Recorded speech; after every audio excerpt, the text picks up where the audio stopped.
Hi friends, ഏതോ ജന്മകൽപ്പനയുടെ നാളത്തെ promo റിവ്യൂയിലേക്ക് എല്ലാവർക്കും സ്വാഗതം. അങ്ങനെ നമ്മുടെ അഞ്ജലി കുഞ്ഞനോട് വന്നിട്ട് പറയുന്നുണ്ട്, കുഞ്ഞ നിന്റെ ആരോഗ്യകാര്യത്തിൽ എന്ത് ശ്രദ്ധയാണെന്നറിയോ ശ്രുതിക്ക്, അങ്ങനെയുള്ള ഒരു കുട്ടിയെ തന്നെ നിനക്ക് കിട്ടിയല്ലോ എന്ന് പറഞ്ഞ അഞ്ജലി ഇങ്ങനെ സന്തോഷിക്കുന്നത് കണ്ടിട്ട് ശ്രുതിയെക്കുറിച്ച് അങ്ങനെയൊന്നും പറയുന്നത് നമ്മുടെ അശ്വിന് ഇഷ്ടമല്ലല്ലോ.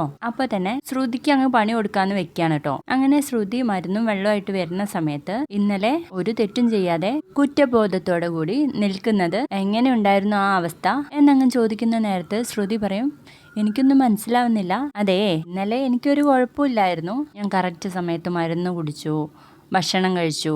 പിന്നെ ഇന്നലെ ബോധം കിട്ടില്ലേ, അത് ഞാൻ ആക്ട് ചെയ്തതാന്ന് പറഞ്ഞപ്പോഴേക്കും ശ്രുതിയുടെ കണ്ണിലൊക്കെ അങ്ങ് വെള്ളം നിറയാണ് കേട്ടോ. പെട്ടെന്ന് അത് കാണുമ്പോൾ നമ്മുടെ അശ്വിന് ഫീൽ ആവുന്നുണ്ട്. അപ്പോൾ തന്നെ ശ്രുതിയുടെ അടുത്ത് നിന്ന് ത്തേക്ക് പോകുന്നുണ്ട് കേട്ടോ. അപ്പോൾ ശ്രുതി ആണെങ്കിൽ എന്തിനാ അശ്വിൻ സാർ ഇങ്ങനെയൊക്കെ എന്നോട് ചെയ്യുന്നത് എന്നും വിചാരിച്ച് ഇങ്ങനെ ചിന്തിച്ച് നിൽക്കുമ്പോൾ ശ്രുതിയുടെ തന്നെ ആ ഒരു രൂപം വന്നിട്ട് സംസാരിക്കുന്നതും ശ്രുതി ഇരുന്ന് വല്ലാണ്ട് കരയുന്നതൊക്കെ കാണിക്കുന്നുണ്ട്. പിന്നീട് കാണിച്ചത് നമ്മുടെ ശ്യാം ഇവരുടെ റൂമിൽ വന്നിട്ട് അലമാര തുറക്കുന്നുണ്ട്. ആ സമയത്ത് നമ്മുടെ ശ്രുതി അങ്ങ് വരികയാണേ.